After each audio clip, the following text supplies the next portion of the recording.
Hello dear student, हमारे सच्चिदानंद learning channel में आप सभी विद्यार्थियों का स्वागत है। आइए इस वीडियो में हम लोग देखते हैं कक्षा 12वीं का जो होम साइंस गृह विज्ञान 2026 का ये पेपर हुआ, जिसका कोड आपके सामने 328 SM उत्तर प्रदेश का है। पूर्णांक 70 अंक का किस प्रकार का ये पेपर रहा आप लोगों का। आइए एक एक क्वेश्चन को हम समझते हैं कि क्या क्वेश्चन का जवाब बनता था। यहाँ पर शुरू में निर्देश देखें, बहुविकल्पी प्रश्न यहाँ से शुरू होता है। पहला प्रश्न, निम्नलिखित में से सही उत्तर छांट करके लिखना है। कार्य को प्रभावित करते हैं, आपके सामने 4 विकल्प दे रखे हैं। कार्य को कौन कौन से प्रभावित करते हैं? शिक्षा भी, आयु, लिंग भी, अवसर भी, और इनमें से सभी सही होगा। चौथा विकल्प आप किए होंगे, राइट किए होंगे। और ख का देखें, कार्य व्यवस्था के साधन है, रुचि है, ज्ञान है, शक्ति है, सभी, ये चौथा सही हो जाएगा। ग का देखें, निम्न से कौन सी आजीविका की श्रेणी में आता है? आजीविका की श्रेणी में डॉक्टर भी आ रहा है, कुछ न कुछ करता है अपने जीविका के लिए, शिक्षक भी कर रहे हैं, इंजीनियर भी करते हैं, ये फोर्थ वाला आपका राइट होगा, इनमें से सभी। इसके बाद नेक्स्ट क्वेश्चन, उद्यमिता के लक्षण है। उद्यमिता का मतलब कड़ी मेहनत, बिल्कुल, उत्पादकता को बढ़ाता है, कठिन मुद्दों से निपटने की योग्यता रखता है, इनमें से सभी। चौथा विकल्प इसमें भी राइट हो जाएगा। अगला क्वेश्चन देखें, रक्त अल्पता, खून की कमी, लौह तत्व की कमी से होता है खून की कमी, फर्स्ट विकल्प राइट। क्वेश्चन नंबर यहाँ से दूसरा देखें, ISI निम्न में से किसका मानक है? ISI एक राष्ट्रीय मानक माना गया है, थर्ड वाला विकल्प हमारा राइट हो जाएगा। इसके बाद अगला क्वेश्चन देखें, ख का देखें, भोजन के बिगड़ने या नष्ट होने के लिए कौन एक उपकरण है? देखिए, भोजन कीड़ों के आक्रमण से, भंडारण और अनुपयुक्त ताप, ऑक्सीजन और नमी की अधिकता से, बिल्कुल ये फोर्थ वाला इसमें राइट हो जाएगा, बिल्कुल फोर्थ वाला राइट हो जाएगा, सही है। कौन सा बाल गृह नहीं है? पर्यवेक्षण गृह ये तो है, विशेष गृह यह भी है, किशोर बाल गृह यह भी बनाया गया, लेकिन ये बाल मनोरंजन ये बाल गृह के अंतर्गत नहीं आता है, ये सेकंड वाला आपका राइट होगा। किसी समाज की मूल इकाई होती है, उसका परिवार होता है, सेकंड वाला देखिए राइट है। सिल्क कपड़े, जो सिल्की कपड़े होते हैं उनका क्या गुण होता है? मुलायम होते हैं, चमकदार होते हैं, पतला होते हैं, ये फोर्थ वाला राइट हो जाएगा, इनमें सभी। प्रश्न तीसरा देखिए, लाल और पीला रंग मिलाने पर बनता है। देखिए, लाल और पीला जब मिलाया जाएगा तो नारंगी रंग बन जाता है, ये आपका फर्स्ट वाला विकल्प राइट हो जाएगा। नेक्स्ट देखें, एक मार्क आपके कृषि से संबंधित है, कृषि उत्पाद, सेकेंड वाला राइट हो जाएगा। तीसरे का घ देखें, निम्नलिखित में से कौन सा उपभोक्ता की समस्याओं से संबंधित है? मिलावट, अधिक कीमत, खराब गुणवत्ता, इनमें से सभी, फोर्थ वाला राइट हो जाएगा, सभी उपभोक्ता परेशान होते हैं सभी से। निम्नलिखित में से कौन सा गृह व्यवस्था विभाग का कार्मिक नहीं है? गृह व्यवस्था विभाग का कार्मिक लाबी प्रबंधक होता है, रख रखाव कर्मचारी होता ही है, पर्यवेक्षक भी होता है, लेकिन ये माली, पुष्प उत्पादक ये तो अलग है भाई, ये फोर्थ वाला आपका राइट हो जाएगा इसमें। अब यहाँ से क्वेश्चन नंबर फोर्थ देखें, आपने किस प्रकार से अटेम्प्ट की।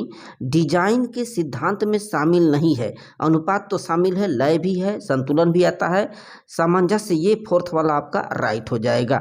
यहाँ पे सामंजस्य जो कि थोड़ा अच्छे से नहीं लिख पाया है, यहाँ पे यह लिखा है, इसलिए ये फोर्थ वाला राइट हो जाएगा, जबकि ये सामंजस्य तो शामिल होता ही है। होटल का केंद्र बिंदु होता है, होटल मेन होटल का जो मुख्य कार्यालय होता है वही उसका केंद्र बिंदु है, फर्स्ट वाला इसमें राइट हो जाएगा। नेक्स्ट, संचार माध्यमों में शामिल है, रेडियो तो है, समाचार पत्र है, टीवी भी है, इनमें से सभी, संचार माध्यम में सभी हो जाएगा, ग का आपका सभी हो जाएगा। जनसंपर्क के कार्यों में शामिल है, जनसंपर्क नीति, वक्तव्य, प्रेस विज्ञप्तियां, बिल्कुल, प्रचार भी होता है इनमें से सभी, फोर्थ वाला आपका राइट हो जाएगा।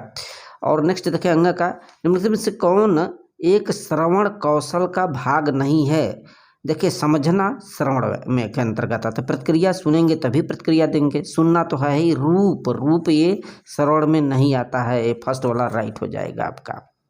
अब यहाँ से लघुत्तरी प्रश्न देखें आया हुआ है, एक अंक का, 5वां का क देखें, कार्य किसे कहते हैं? तो हम लोग जानते हैं कि कार्य चाहे मानसिक हो या फिर शारीरिक कार्य हो, सबका लक्ष्य और एक उद्देश्य होता है, जिसमें हम किसी न किसी एक निश्चित उद्देश्य की प्राप्ति के लिए हम कार्य करते हैं, ताकि हमें उस कार्य के बदले में हमें दाम मिल सके, उसका लाभ मिल सके। अर्थात हम कह सकते हैं कि जो कार्य है वह तमाम प्रकार के निश्चित परिणामों की गतिविधियों का एक समूह है। अगला है नौकरी और जीविका के रूप में कार्य की चर्चा करें। देखिए, नौकरी और जीविका, नौकरी करेंगे चाहे जीविकोपार्जन करेंगे, उस सभी का मेन लक्ष्य आय कमाना, आमदनी कमाना, आय, पैसे से मतलब है।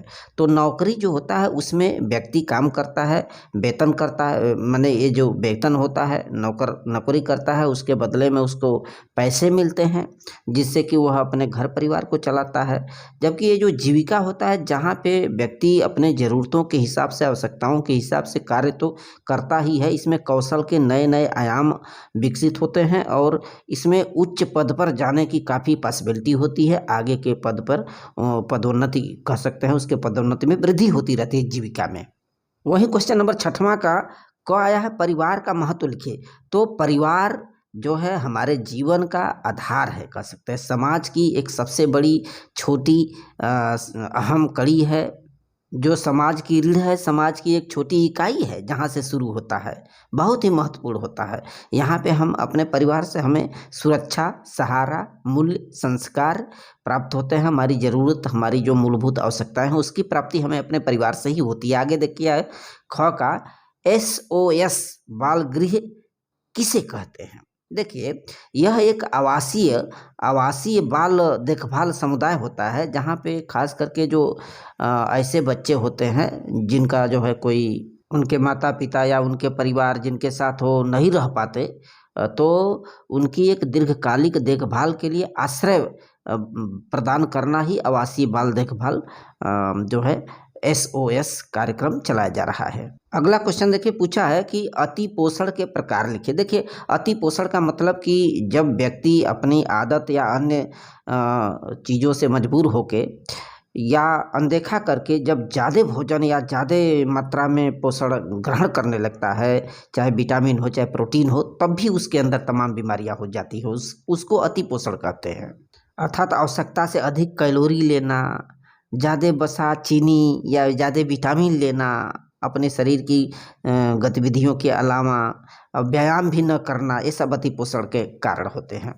अल्प पोषण किसे कहते हैं? अल्प पोषण वह अवस्था होती है जिसमें व्यक्ति को उसके स्वास्थ्य की दृष्टि से उचित खान पान नहीं मिल पाता, उचित पोषक तत्व, उचित जो है विटामिन्स नहीं मिल पाते, तमाम रीजन से, तमाम कारणों से, जिससे उसके शरीर में तमाम व्याधियां और रोग होने लगते हैं। प्रश्न 8 क प्रारंभिक बाल्यावस्था की देखरेख संक्षेप में बताइए। जी हाँ, जो प्रारंभिक बाल्यावस्था होता है, जो जन्म से लेकर के तकरीबन 8 वर्ष की आयु तक बच्चों की अच्छे से परवरिश की जाती है, उनकी शारीरिक विकास, उनकी मानसिक विकास, उसमें भावात्मक विकास, सामाजिक विकास, ये ध्यान दिया जाता है ताकि उस बच्चे का अधिक से अधिक उसका सर्वांगीण विकास हो सके। प्राथमिक रंग, कलर किसे कहते हैं? देखिए, प्राथमिक रंग वह रंग होते हैं जिनसे जो है अन्य रंगों को बनाया जाता है और ये सर्वे सर्वा होते हैं। ये किसी अन्य रंग से मिलकर नहीं बनते बल्कि अन्य रंगों का ये निर्माण करते हैं। जैसे लाल है, पीला है, नीला है, ये प्राथमिक रंग की श्रेणी में आते हैं। अगला क्वेश्चन देखिए, 9वां का क, फैशन व्यापार किसे कहते हैं? देखिए, यह उत्पादों के नियोजन, उनकी खरीद, उनकी बिक्री से संबंधित है, जिसमें क्या होता है कि सही समय पर, सही स्थान पर तथा सही मूल्य पर उचित जो उत्पाद हैं, प्रोडक्ट हैं, उनको उपलब्ध कराना ही फैशन व्यापार होता है। अतिथि चक्र की 2 अवस्थाएं बताइए। अतिथि चक्र में क्या होता है कि कोई भी मेहमान या अतिथि, होटल में आगमन की एक व्यवस्था होती है, वो आया, आगमन हुआ उसका सारा, और उस पर कब्जा किया उस होटल पे उतने समय के लिए, फिर प्रस्थान इसका एक अवस्था होती है जब वो चलने लगता है वहाँ से। क्वेश्चन नंबर 10वां का क है, सैरगाह या रिजॉर्ट क्या है? देखिए, यह एक ऐसा व्यावसायिक प्रतिष्ठान है जो पर्यटकों को आवास के साथ, जो भी पर्यटक कहीं जाते हैं तो उनको आवास के साथ साथ उनका मनोरंजन, उनके लिए मनोरंजन देना, उनको भोजन देना और अन्य गतिविधियां एक ही स्थान पर प्रोवाइड किया जाता है, उसे हम लोग सैरगाह कहते हैं। अगला क्वेश्चन आया है कि 4 जनसंचार माध्यम के नाम बताइए। तो जनसंचार के आजकल माध्यम है, रेडियो है, टीवी, टेलीविज़न है, समाचार पत्र है, इंटरनेट है, मोबाइल है, ये सब जनसंचार के माध्यम हैं। अगला क्वेश्चन नंबर 11 देखिए, प्रारंभिक बाल्यावस्था की मुख्य विशेषताएं क्या होती हैं, किन्हीं चार के बारे में बताना है। देखिए, जो प्रारंभिक बाल्यावस्था होती है वो जो है 2 से 6 वर्ष की अवस्था खास करके प्रारंभिक बाल्यावस्था के अंतर्गत आती है, जहाँ पे जो है बच्चों के शरीर बहुत तीव्र गति से उसमें विकास होता है और उनके भाषा का भी विकास होता है। बहुत से शब्दकोश बच्चे सीखने लगते हैं सुनते सुनते, और उनमें सामाजिक अंतःक्रियाएँ बढ़ती हैं, एक दूसरे बच्चों के साथ खेलना और तमाम जिज्ञासाएं भी उस उम्र में बढ़ने लगती हैं, जैसे प्रश्न रह रह करके पूछना, इसका क्या असर होगा, ये क्या होगा, ये क्या है, इस तरह के प्रश्न जो है बच्चों के अंदर आने लगते हैं। अगला क्वेश्चन देख रही है, आहार के प्रकार बताइए। तो आहार मुख्य रूप से 2 प्रकार होते हैं, एक नियमित आहार होता है, दूसरा संशोधित आहार होता है। नियमित आहार वह आहार होता है जो हम रोजमर्रा की जिंदगी में लेते हैं जिससे कि हमारा शरीर स्वस्थ रह सके, और संशोधित आहार वह आहार होता है जैसे हम पीड़ित हो गए, किसी रोग से जो है ग्रसित हो गए, तो डॉक्टर के पास जाते हैं तो हमें बताता है कि भैया आपको ये आहार लेना है, तरल आहार लो और ये नरम आहार लो, ऐसे लो, ये रोग है, इस प्रकार के उसको संशोधित आहार की श्रेणी में रखा गया है। आगे क्वेश्चन है 13वां का, अपमिश्रण और संदूषण किसे कहते हैं। अपमिश्रण देखिए, जब खाद्य पदार्थ होते हैं तो उस खाद्य पदार्थ में कोई जानबूझ के कोई अन्य घटिया सामान मिला दे, सस्ता मिला दे अपनी मुनाफा कमाने के लिए, जैसे दुकानदार लोग मिलावटखोरी करते हैं, जैसे दूध में पानी मिला देना या मसालों में कोई रंग वंग मिला देना, ये अपमिश्रण कहलाता है। जबकि संदूषण क्या होता है, संदूषण का मतलब कोई भी खाद्य पदार्थ है जिसे हम आप सेवन करते हैं उसमें कोई जीवाणु, कोई बैक्टीरिया या कोई रासायनिक पदार्थ मिल जाए और भोजन नष्ट हो जाए, खाने योग्य न रहे, तो उसको बोलते हैं संदूषण। अगला क्वेश्चन देख पा रहे हैं कि डे केयर की उपयोगिता को समझाइए। देखिए, डे केयर जो माता पिता कहीं काम पर गए हैं या काम करते हैं, अपने बच्चों की अच्छे से परवरिश नहीं कर पाते, देखभाल नहीं करते, तो उनके लिए डे केयर व्यवस्था बनाई गई, जहाँ पे जो है उचित व्यक्तियों के संरक्षण में उनका ध्यान दिया जाता है। दाई या धात्री जो भी होती हैं वो जो है बच्चों का अच्छे से परवरिश करती हैं, उनका देखभाल करती हैं, उनकी शिक्षा की व्यवस्था, सुरक्षा की व्यवस्था, उनका सामाजिक विकास, उनका सर्वांगीण विकास का ध्यान दिया जाता है डे केयर में। अगला क्वेश्चन नंबर 15वां देख पा रहे हैं कि होटल में प्रमुख कार्यालय का महत्व संक्षेप में बताइए। जो प्रमुख कार्यालय, जो एक मेन कार्यालय, तो होटल में जाएंगे तो एक मेन दफ्तर होता है, मेन ऑफिस होता है, जो हम कह सकते हैं कि यही मेन हार्ट है, उसका केंद्र है, उसका हृदय होता है, जहाँ से वो पूरे कक्षाओं पर रेगुलेट करेगा। कोई मेहमान आया तो उसको क्या ज़रूरत है, उसका स्वागत करना, सत्कार करना, उसकी आवश्यकता के हिसाब से तमाम वस्तुएं वहाँ पर प्रोवाइड कराना, उसके मनोरंजन की सुविधा व्यवस्था कराना, ठहराव, संचार उसके साथ स्थापित करना, ये वो जो है होटल प्रमुख कार्यालय का काम होता है। अब देखें, यहाँ से दीर्घ उत्तरी प्रश्न 6 अंक के शुरू हैं। 16वां वाले प्रश्न का जिक्र करें। देखिए, दिया है कि भारत में पोषण संबंधी समस्याओं के बारे में समझाना है। देखिए, आज हमारे देश भारत में पोषण संबंधी तमाम समस्याएं हैं। तमाम गरीब परिवार हमारे देश के तमाम अंचलों में ऐसे भी हैं जहाँ पे उन्हें उचित खान पान नहीं मिल पाता है उनके शरीर के हिसाब से, उनमें प्रोटीन, ऊर्जा कुपोषण की समस्या बनी रहती है। जैसे उचित प्रोटीन न मिल पाने से जो है शरीर काफ़ी कुठित और कमज़ोर होने लगता है, हड्डियाँ विकृत हो जाती हैं, शरीर का विकास नहीं हो पाता, बौनापन, क्वाशियरकोर जैसी तमाम विकृतियाँ उत्पन्न हो जाती हैं। कुछ शरीर में पोषण संबंधी समस्याएं, सूक्ष्म पोषक तत्वों की भी कमी हो जाती है, जैसे विटामिन की कमी, आयरन की कमी, लौह तत्व की कमी से एनीमिया जैसे घातक बीमारी हो जाती है। खास करके जो महिलाएं हैं, किशोरियां हैं, वहाँ पे उनके शरीर में हीमोग्लोबिन की कमी देखने को मिलती है, और विटामिन ए की कमी देखने को मिलता है तमाम प्रांतों में, जहाँ पे उन्हें अंधता का शिकार हो जाते हैं, रोग प्रतिरोधक क्षमता भी कम हो जाती है, आयोडीनहीनता की कमी देखा जाता है। ये सब तमाम है पोषण संबंधी विकृतियाँ और समस्याएं। आगे अथवा में दिया है, खाद्य पदार्थ क्यों खराब होते हैं, उन्हें बचाने का क्या प्रयास करेंगे, लिखिए। खाद्य पदार्थ, देखिए जो भी भोजन हम खाते पीते हैं तो उसमें छोटे छोटे जीव, छोटे छोटे बैक्टीरिया, कवक, खमीर, एंजाइम या नमी की मात्रा यदि बढ़ जाए, वहाँ पे उचित भंडारण न हो तो हमारा खाद्य पदार्थ खाने योग्य नहीं हो जाता और उसमें महक और ये गंध, ये रंग में बदलाव हो जाता है, और ऐसे खाद्य पदार्थ का सेवन करेंगे तो फिर विषाक्तता जो हमारे शरीर में जाएगी और तमाम रोग का हम शिकार बन जाएंगे। तो प्रयास यही है कि जो है उनका भंडारण अच्छे से हो, जो है नमी न हो, उचित टेम्परेचर पर रखें, और जितने समय के लिए उतने समय में उसका सेवन करें। कच्चे जो माल या जल हमारी जल की जो गुणवत्ता है उसको ध्यान दें। जहाँ कोई अन्न भंडारण या खाद्य भंडारण कर रहे हैं वह आसपास का जो परिसर है स्वच्छ रहे, साफ सुथरा रहे और तापमान का विशेष ध्यान दिया जाए। भंडारण करते समय नमी को हटा करके ही खाद्य पदार्थों को जहाँ जहाँ हम संरक्षित रखते हैं। और कुछ जो संरक्षण पदार्थ हैं जो रासायनिक हैं, जैसे चीनी है, सिरका है, नमक है, इनका उपयोग करें उचित मात्रा में।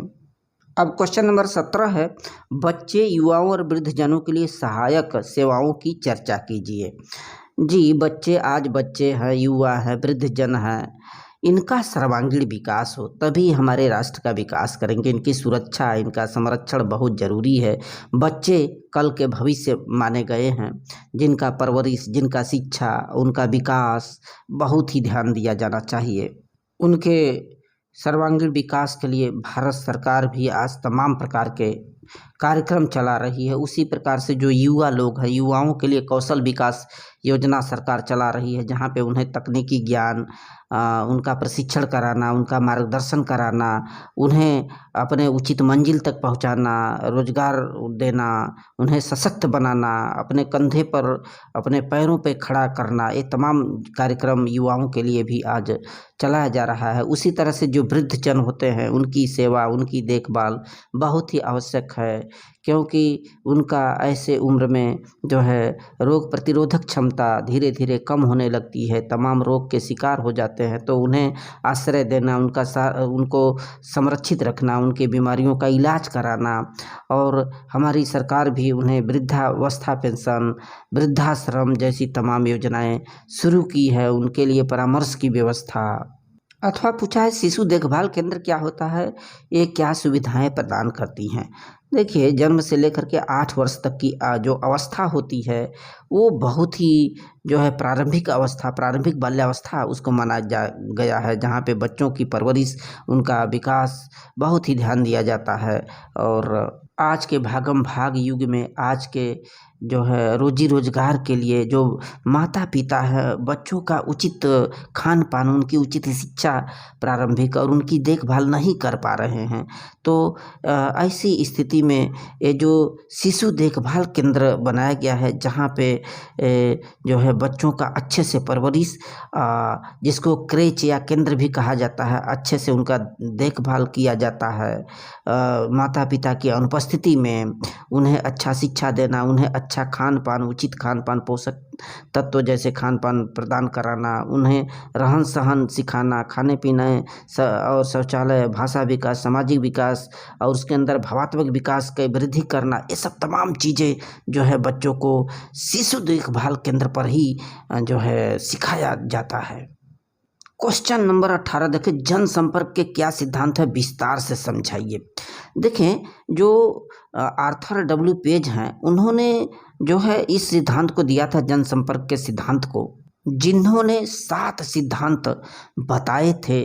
उन्होंने बताया था कि सच बोलो, पहला सिद्धांत बताया था कि सच बोलो, कार्य द्वारा सिद्ध करो और ग्राहकों की सुनो। जब जनसंपर्क कर रहे हो तो ग्राहक की बात सुनो, अमल करो, अपनी ही मत सेटो, फिर आने वाले कल के लिए प्रबंधन करो, फिर जनसंपर्क का संचालन इस प्रकार करे जैसे कि पूरी कंपनी इस पर निर्भर हो, और यह समझें कि किसी भी कंपनी का जो असली चरित्र होता है उसके लोगों द्वारा व्यक्त किया जाता है, उसके लोग ही कंपनी के जो है कर्णधार माने जाते हैं। और शांत, धैर्यवान और हमेशा जो है प्रसन्नचित्त रहना चाहिए, ये जनसंपर्क के सिद्धांत है, मायने हैं।